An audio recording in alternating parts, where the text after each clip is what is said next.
So originally it was in my intention that alone would be my point. Just to say, look, I know you all think the scientific community is of course completely unbiased and completely fair to all theories, but it's not. Personal values will and always have came into the equation. And that's where I was going to end. But amusingly, just serendipitously, I actually came across something else which I found quite interesting. While I was doing some research on the author of that quote, I came across another part of a website which I found very interesting, and it's describing the relevance of that gentleman's work.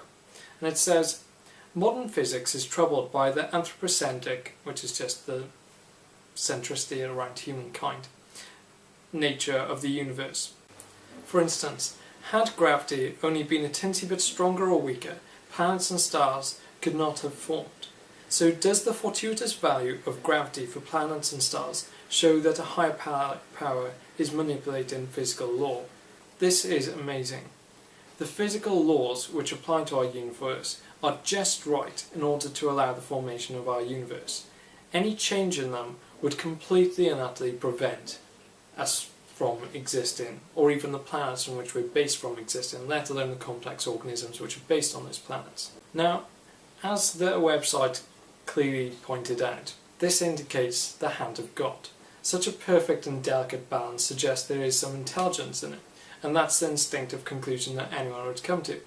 So, what's required from science if this is the obvious conclusion which is screamed from the very physical laws which exist?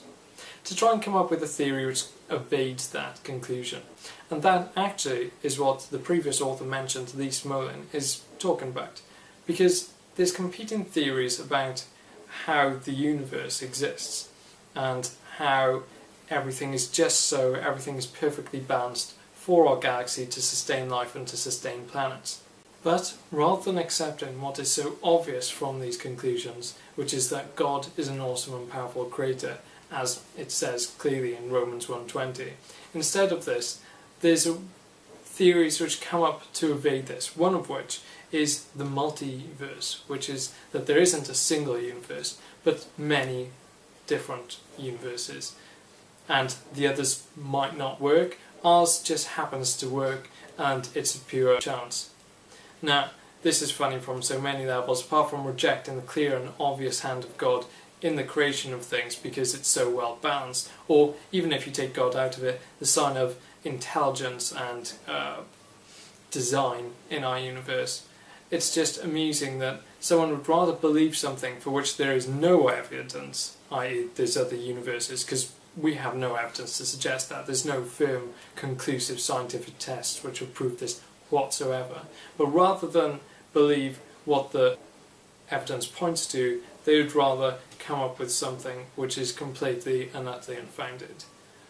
If that isn't a sign of amazing faith, I don't know what is. Thank you for listening.